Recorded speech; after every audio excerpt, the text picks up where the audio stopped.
আসসালামু আলাইকুম রহমতুল্লাহ বারাকাতু। কাছে কিংবা দূরে, দেশে কিংবা প্রবাসে, যে যেখান থেকে আজকের ভিডিওটি দেখতেছেন, সবাইকে মাহে রমাদানের শুভেচ্ছা। শুরু করতে যাচ্ছে আমাদের ধারাবাহিক পর্ব দারসুস সিয়াম। আজকের পর্বে আপনাদেরকে স্বাগত জানাচ্ছি। আজকে আমরা যে বিষয়টি নিয়ে আলোচনা করব তা হচ্ছে মাহে রমাদান ফজিলত। মাহে রমাদানের ফজিলতের অনেকগুলো দিক রয়েছে, তবে আজকে যে দিকটি উল্লেখ করব তা হচ্ছে এই মাসে আল্লাহ রাব্বুল আলামিন মানুষকে অধিক পরিমাণে ক্ষমা করে থাকেন। এ সম্পর্কে কয়েকটা হাদিস আমরা শুনবো। আবু হুরায়রা রাদিয়াল্লাহু তাআলা আনহু থেকে বর্ণিত, তিনি বলেন, রাসূল সাল্লাল্লাহু আলাইহি ওয়াসাল্লাম বলেছেন, মান সামা রমাদানা ঈমানান ওয়া ইহতিসাবান গুফিরা লাহু মা তাকদ্দামা মিন যামবি, মুত্তাফাকুন আলাইহি।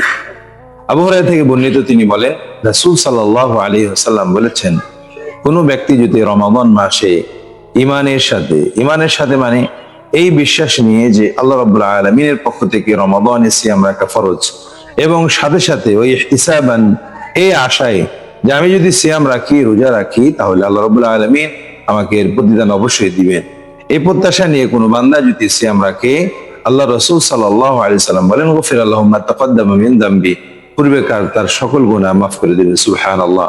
সুপ্রিয় দর্শক শ্রোতা, এই মর্মে কয়েকটা হাদিস আছে, এরকম আরো।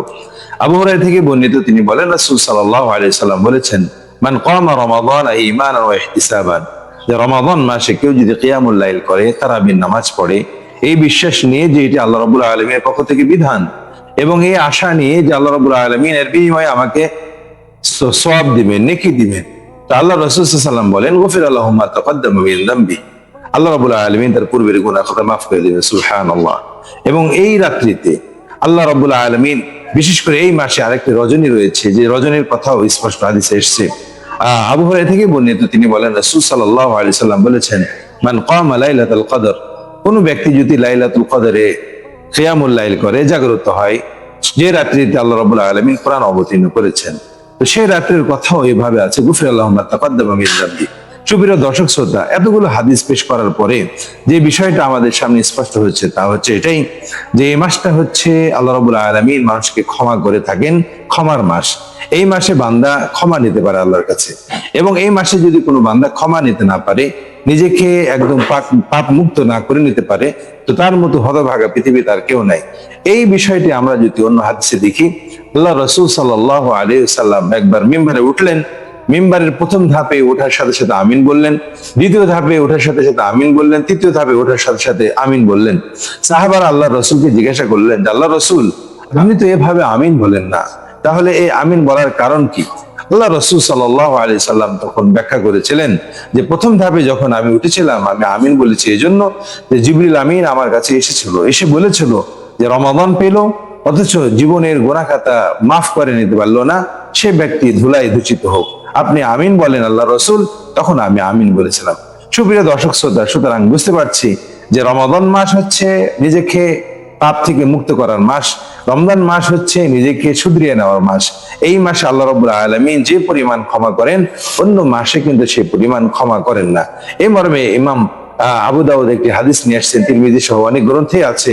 আল্লাহ রসুল সাল্লাল্লাহু আলাইহি সাল্লাম বলেন, রমাদান যখন চালু হয়, তখন একজন ফেরেশতা ইউনাদি মুনাদি মিনাস সামা, আসমান থেকে আহ্বান করতে থাকে, ইয়া বাগিল খাইর আকবিল, হে ভালো কাজকারী, এ ইবাদতকারী, তোমরা ইবাদত করে যাও।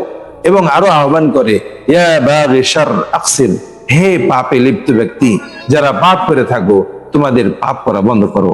এইভাবে আহ্বান করতে থাকে। এবং আল্লাহ রাসূল সাল্লাল্লাহু আলাইহি ওয়াসাল্লাম হাদিসে শেষে বলে যে, ওয়ালিল্লাহি তাকাউ মিনান নার, এবং এই মাসে আল্লাহ রাব্বুল আলামিন এমন পরিমাণ ক্ষমা করেন যে ক্ষমাটা অন্য মাসে করে না, এবং এই ক্ষমাটা আল্লাহ রাব্বুল আলামিন প্রতিদিনই করে থাকেন। সুপ্রিয় দর্শক শ্রোতা, সুতরাং বুঝতে পারছি ক্ষমা করার দিক থেকে এই মাসের ফজিলত অবশ্যই বেশি। এজন্য আমাদেরকে খেয়াল রাখতে হবে যে আমরা যখনই এই মাস পাবো, আমরা নিজেদের পাপগুলো স্বীকার করে আমরা নিজেদেরকে শুধরিয়ে নিব। আরেকটা হাদিস বলে শেষ করে, হাদিসটি ইমাম মুসলিমে রয়েছে। আবু হুরায়রা থেকে বর্ণিত, তিনি বলেন, রাসূল সাল্লাল্লাহু আলাইহি সাল্লাম বলেছেন, as-salawatul khamsu wal jum'atu ila al-jum'ah wa ramadan ila ramadan মুকাফফিরাতুন লিমা বাইনাহুন্না ইযা উজতানিবাতিল কাবাইর। আল্লাহ রাসূল সাল্লাল্লাহু আলাইহি সাল্লাম বলেছেন যে 5 ওয়াক্ত নামাজের কথা, অর্থাৎ 1 ওয়াক্ত নামাজ থেকে আরেক ওয়াক্ত নামাজের মধ্যবর্তী সময় 2 ওয়াক্ত নামাজ পড়ার কারণে আল্লাহ মাফ করে দিবেন গুনাহগুলো, এবং এক জুমা থেকে আরেক জুমা মধ্যবর্তী গুনাহ যদি হয়ে থাকে আল্লাহ রাব্বুল আলামিন মাফ করে দিবেন। এবং এক রমজান থেকে আরেক রমাদান, এই 2 বছরের মাঝখানে বা 1 বছরের মাঝখানে যে গুনাহগুলো বান্দার দ্বারা হয়ে থাকে আল্লাহ রাব্বুল আলামিন রমাদানে সিয়াম পালন করার কারণে আল্লাহ মাফ করে দিবেন। সুপ্রিয় দর্শক শ্রোতা, সুতরাং এতগুলো হাদিস থেকে আমরা স্পষ্ট জানতে পারছি যে এই মাসটা যেন মাগফিরাতের মাস, এই মাসটা যেন ক্ষমারই মাস। এই জন্য আমাদেরকে ক্ষমা চেয়ে নিতে হবে আল্লাহর কাছে। আল্লাহ সুবহানাহু ওয়া তাআলা আমাদেরকে এই ক্ষমা চাওয়া এবং নিজেদের ভুলগুলো শুধরিয়ে নেওয়া তৌফিক দান করেন। আল্লাহুম্মা আমিন। ওয়া আখিরু দাওয়ানা আলহামদুলিল্লাহি রাব্বিল আলামিন। আসসালামু আলাইকুম ওয়া রাহমাতুল্লাহি ওয়া বারাকাতুহু।